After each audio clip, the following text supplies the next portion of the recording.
وَمَن يُطِعِ اللَّهَ وَرَسُولَهُ فَقَدْ فَازَ فَوْزًا عَظِيمًا. Believers, be mindful of Allah, speak in a direct fashion and to good purpose, and He will put your deeds right for you and forgive you your sins. Whoever obeys Allah and His Messenger will truly achieve a great triumph. We started exploring this concept of Adab and Ikhtilaf, or respect of dissent. And this is dissent within the community of believers. And it's respect of dissent within the community of scholars. Both of them apply. When we looked at examples of how the respect of dissent was developed, was nurtured within the community of scholars, what is more important as a community of believers is to understand that the same respect of dissent is very important to cultivate in our own community. We are a community of believers, but not necessarily a community of scholars for most of us. But understanding how the scholars developed this structure and infrastructure of dissent and respect for dissent is going to be extremely important and helpful. So I want to share with you yet another example. Last time I shared the example of the hadith around the hadith. The meaning is, whoever brings dead land to life shall own it.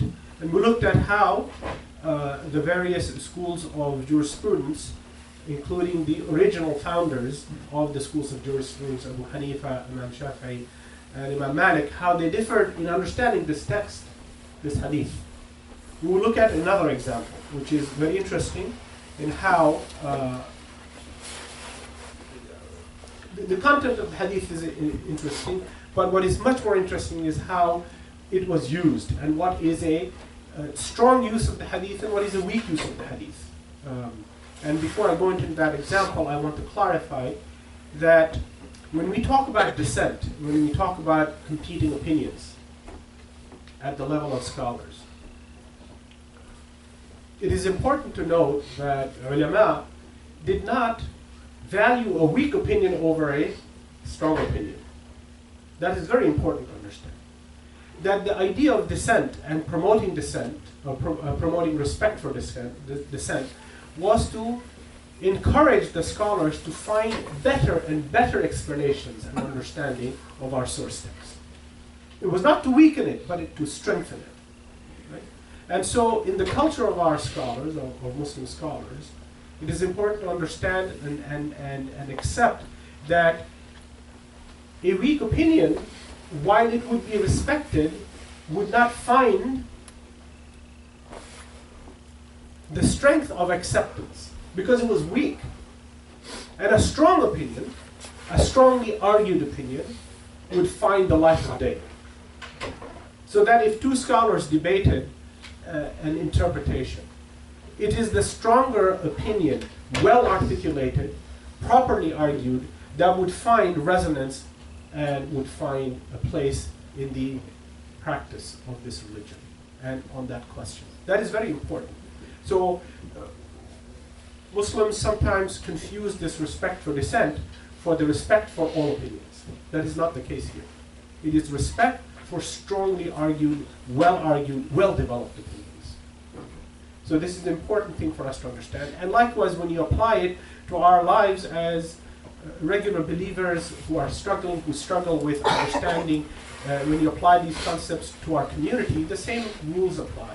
When you talk about somebody arguing for or on behalf of a particular idea, if someone else can argue against it, and it is a more compelling idea, then part of the dissent and the respect for dissent that the ulama established that we should mimic, we should adopt, is that the person who had the weaker idea respectfully gives way to the stronger idea. But you see, what the scholars did, what the scholars encouraged, was the practice of debate. This was a strong practice that the ulama encouraged their students and practiced with themselves.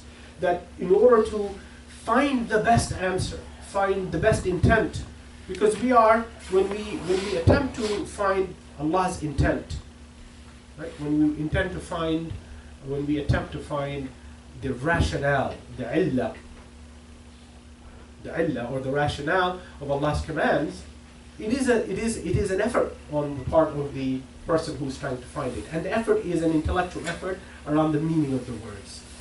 Okay? So if you are weak in Arabic grammar, you cannot engage. You cannot engage in this exercise, right? So the entry level to exercise this Adab and Ikhtilaf is a sound grounding in Arabic grammar and all the Arabic sciences, language sciences. But it's not enough for that either, right? You have to go into all of the sacred sciences and be strongly attuned and trained in it. And so if a scholar is weak in a certain area, this will become apparent in the debate and the dialogue. Right? So I think that is also important. So again, applying it to us as a community, if you find in your argument with your brother or your sister, in your communal affairs, that your brother or your sister is arguing a better and proposing a better solution, and arguing for a better idea, then part of the adab is to get into that. And the lack of adab, the lack of respect, is to hold on to your weak idea in the face of a struggle. But this takes a management of our egos, right? This is at the heart of managing respect for a good idea over your own idea. And so that is important for us to be aware of. Let's go to this example. This is a hadith that is, as to its transmission to us, it's ahad. Okay, for those of us who understand that, it is a hadith that is ahad, that is only one chain of narrators conveyed it to us. And in terms of its rating of its ahad hadith, it is between Hasan and Sahih. Okay? Some scholars rate it as Sahih, others rate it as Hasan. So for us who understand this, it is not mutawatir, it is not massively parallel reported to us. Okay, it is a single chain. So in of itself, it is treated with care. For example, ulama will tell you that if it is the hadith is ahad, we will not derive any core ideas of aqidah from it. We will not derive a core idea of aqidah from an ahad hadith. It has to be mutawatir. This is a well-established rule amongst our scholars. Okay, keep this in mind, and then let us take a look at this hadith. A companion of the Prophet ﷺ came to the Prophet ﷺ after his mother passed away and said to him that my mother wants me to free a slave. But the slave should be a Muslim, right? So the mother wants her son, after her death, to free a Muslim who is a slave. And so the Prophet said, fine. And the man chose to free a girl who was not Arab, who didn't speak the Arabic language, according to certain narrations, on his mother's behalf. But he couldn't figure out if she was a Muslim or not. Now, there are multiple narrations of the same hadith, all of them between Hasan and Sahih. Right? Multiple narrations. So he brought her to the Prophet ﷺ, and the Prophet asked her, where is Allah? He asked her, where is Allah? And she motioned with her head, one of the hadith says, she motioned with her head, sort of looked up, and another narration, she pointed up. Okay? The Prophet then asked her, who am I? He pointed to himself and asked, who am I? And in these narrations, the statement is that this woman didn't speak Arabic. She pointed her index finger towards him and then towards the sky. And then the Prophet ﷺ said, free her, she's Muslim. Okay? So you get the multiple narrations, you get the fact that in most of these narrations, she's not one who speaks Arabic. In one of the narrations, she's mute. She can't speak. Forget that she doesn't speak Arabic, she's mute. Okay? Now, if you look at this hadith, and you then say, well, we now know the location of Allah subhanahu wa ta'ala. Where is Allah's location? Where does He reside? He resides in the sky. Because the woman pointed it and the Prophet accepted it. This would be a weak use of this hadith. It would be a very weak use of this hadith. And I share this with you because in the hadith tradition, there is the narration of a new student studying with one of the ulama of hadith who said, doesn't it not mean this, ya shaykh? And scholars said, no, this doesn't. This is not an indication of this, even though the text seems to indicate that. This is a weak understanding of this text. What is a much more stronger understanding of this text is the ease with which the Prophet ﷺ accepted the evidence for this person, this woman's shahada, this woman's testifying that there is no God but God, and that Allah and that Muhammad ﷺ is his prophet and messenger. Right? So I'm demonstrating to you the use of the hadith by students of a hadith in conversation with their scholars. What was a weak understanding and what is a much more sound and basic understanding.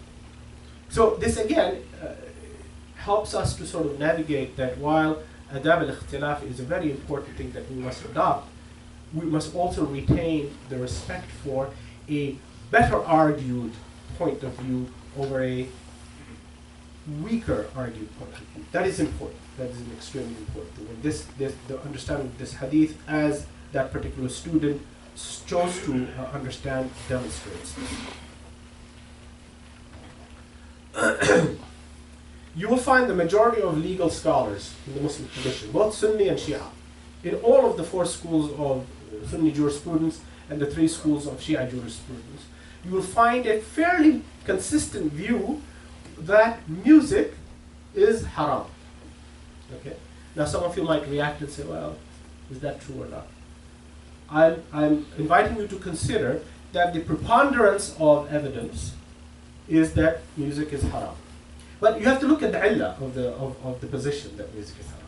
Based on the hadith, the majority of the scholars, when they argued that music is haram, they argued on the basis that music was used and it had an association in the practice amongst their societies with licentiousness or drinking or ill habits, ill practices. And it was in the context of that the ulama said music is haram.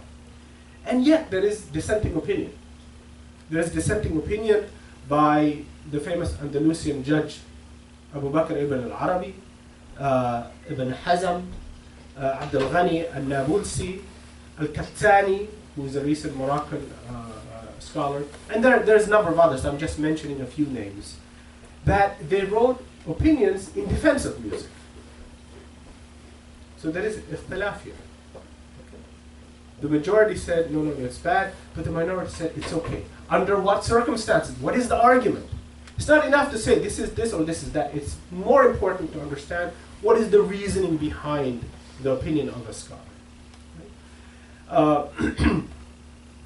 A lot of these scholars had the understanding of the opinion that music can play a role of calming the heart. The whole Islamic effort of art, of the art of sama, right? The art of sound renditioning of a beautiful voice. This is also considered part of and an allowed form of music. And in many Muslim lands, the hospitals, which were primarily run by al-Qaf or charitable foundations, funded. Okay, charitable foundations in the Muslim context were always funded by primarily by private donations, but they were managed by judges that were appointed by the rulers of the time. Okay, and these judges were highly trained, and a lot of these hospitals used music as a form of ease for particularly mentally disabled people. Okay, or what in that time the terminology was for insane people. Okay, we have better understanding of medical conditions today, but in the past, that category of people who were deemed either medically handicapped or, as the term that was used at that time, insane, music was used as a means of easing their difficulties. And the point to recognize is that these hospitals were administered by judges who were fully trained in the Islamic science. So that's another example that we should consider very thoughtfully as to the reason of the minority opinion, which says, yeah, music is fine. Now, most of us in our modern worlds, you know what your understanding and opinion is, and most of you accept music, okay? And also, it may be true, it is probably true to say, most of you will not accept music that is, according to our traditional ulama, associated with ill behavior. Right? You will sort of stay away from that. But for the vast majority of Muslims of the modern world, in keeping with the minority opinion, they accept. And I'm talking about the public, I'm not talking about the ulama. So again, keeping in mind, what is the argument that is being made for a minority opinion versus a majority opinion? This is very important. Here's another idea to sort of consider. Ulama historically forbade the creation and depiction of human form on a two-dimensional construct or a three-dimensional construct. This is also well established. And what was the argument? Was the illah for it? What was the rationale for it? That we don't fall into the trap of venerating the creation of human beings, especially their own self-depiction, and go into idolatry and those other evils that are possible. And this was the argument of the ulama. This argument did not prevent our modern ulama from completely and comfortably approving two-dimensional photographs. All of you use two-dimensional photographs. You carry it in your wallets. It's your driver's license or it's your passport. Notwithstanding the fact that the classical scholar said any two-dimensional depiction of a human being is haram. Notwithstanding that fact, the ulama of the present, looking at those opinions, understanding their intent, still say it's perfectly all right to do this. Now, you may not be aware of this, right? And this might be the first time for some of you who are hearing that the ulama said no to two-dimensional depictions of human beings. Yes, they said no for a number of reasons. And modern ulama, very few of them say no to it. Very few of them say no to your picture being taken. What is the argument? You can go read the arguments. The point that is important is that one looks at the illah and one looks at the reason and the use of whatever it is you're talking about and sees what is the harm in it and what is the benefit in it. So our modern ulama looked at this and said, the harm that is possible that somebody will start worshipping this has diminished to the point of zero. Whereas the benefit is it helps you to identify. And so that it is okay. This is the Adab and Ikhtilaf. This is the respect for dissenting opinion. Had this respect for dissenting opinion not been structured, the modern position on photographs could not have developed. This is important for us to understand. Finally, when we as a community are able to receive dissent, it counteracts rigidity. And rigidness is not a good trait. The Prophet was easy with his companions. The Prophet taught us to be easy with each other, to be easy in our behavior with each other, not to be harsh, not to be difficult in our behavior with each other. And respecting dissent generally promotes an environment of ease, an environment of camaraderie, and an environment of love and mahabbah and rahm. These are important things to understand as the positive outcomes of the respect for dissent. Khalifa Umar ibn Abdul Aziz, he would comment on this hadith, and this hadith is a weak but very popular hadith. Right? It's a weak hadith as to its presumptive authenticity, in which the Prophet ﷺ said, the dissent or the ikhtilaf of my community is a special mercy. Right? The dissent of my community amongst themselves is a special mercy. Hadith scholars rate this as hasan. It's not even sahih. And yet it is highly popular. Okay? For those of you who are interested, you can pursue why a hasan hadith would be used by ulama of hadith and promoted. Because the meaning of it aligns with the behavior of the Prophet ﷺ. It's a very highly sophisticated argument promoting this hadith, even though it's rated as Hasan in its chain. And what is important is Umar bin Abdul Aziz, who was a scholar of his own right, would say that it would not please me if the companions of Muhammad ﷺ had not differed. If they had not differed amongst themselves, there would be no room for ease in this religion. There would be no room for ease. And this is Umar bin Abdul Aziz, who amongst, in the Sunni orbit of scholars, he's considered one of the Khulafa al-Rashidun, right? That there is the four Khulafa al-Rashidun, and then he was considered as one of them as well, even though we know that he's not. So, recognizing this, Al-Khattabi, who is a Moroccan scholar, he also says that the opposing opinions that occur on a number of questions, this is a karama. This is a special mercy that is given to this community, to the followers of Muhammad sallallahu alaihi wasallam. And we should recognize this mercy, and we should recognize the need for the dissent, the existence of dissent, and the respect that we should give each other as we dissent. أقول قولي هذا وأستغفر الله.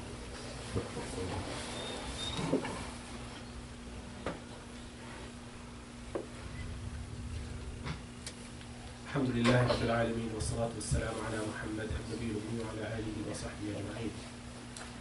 Sometimes we as Muslims believe that asking difficult questions is a lack of adab, or that it's not allowed in our tradition, in the Muslim tradition. The exact opposite is true. The scholars always encourage people to seek answers to their questions, to ask their questions, and then to seek answers to their questions. In fact, the ulama not only encourage people to ask, they would have their students construct difficult questions and then answer those questions as a way of preparing to be asked those very questions. This was part of the circles of learning, where the teacher would have their students ask each other difficult questions.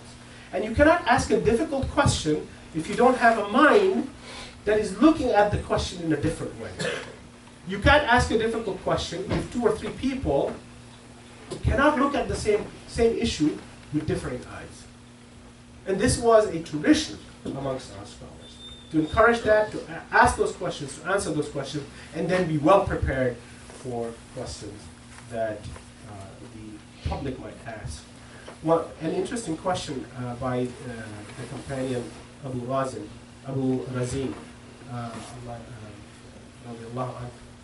he asked Rasulullah sallallahu alaihi wasallam, where was Allah subhanahu wa ta'ala before he created creation? Because we know from the Quran that he sits on a throne, right? He says this about himself. Where was Allah subhanahu wa ta'ala before creation? The Prophet didn't rebuke him. He didn't say it's a stupid question. He just gave him a simple answer.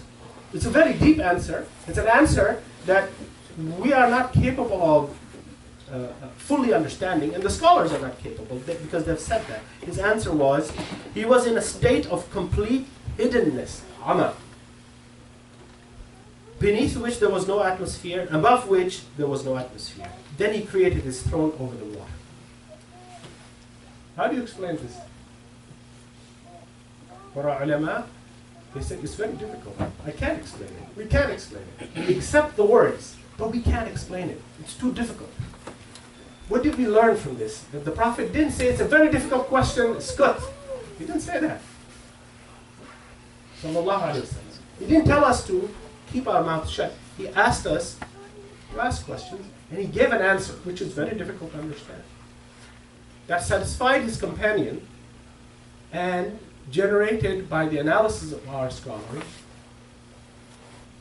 this framework in which we ask and we do our best to answer. But sometimes we will not find the answers, because Allah subhanahu wa ta'ala is the keeper and the knower and the creator of all knowledge, and we have but a scratch of that. May Allah guide us all to create this atmosphere of respect for dissent. And when we do that, we create a closer community. Because when you can respect, if you are 10 feet away on an issue from your brother, from your sister, but you respect that person, and that person respects you, that 10 feet of difference is going to reduce over time. It's going to bring your hearts together. It's going to bring your minds together. This is the ultimate benefit of respect for dissent. The ultimate harm when you show disrespect is that that difference of 10 feet will grow to 100 feet. Because we aren't able to listen to a different opinion. This is the beauty that our ulama have bequeathed us, creating this infrastructure of Adab and Ikhtilaf. إن الله وملائكته يصلون على النبي يا أيها الذين آمنوا صلوا عليه وسلموا تسليما اللهم صل على محمد وعلى آل محمد كما صليت على إبراهيم وعلى آل إبراهيم في العالمين إنك حميد مجيد ربنا آتنا في الدنيا حسنة وفي الآخرة حسنة وقنا عذاب النار ربنا لا تزغ قلوبنا بعد إذ هديتنا وهب لنا من لدنك رحمة إنك أنت الوهاب ربنا لا تؤاخذنا إن نسينا أو أخطأنا ربنا ولا تحمل علينا إصرا كما حملته على الذين من قبلنا ربنا ولا تحملنا ما لا طاقة لنا به واعف عنا واغفر لنا وارحمنا أنت مولانا فانصرنا على القوم الكافرين عباد الله إن الله يأمر بالعدل والإحسان وإيتاء ذي القربى وينهى عن الفحشاء والمنكر والبغي يعظكم لعلكم تذكرون وأقم الصلاة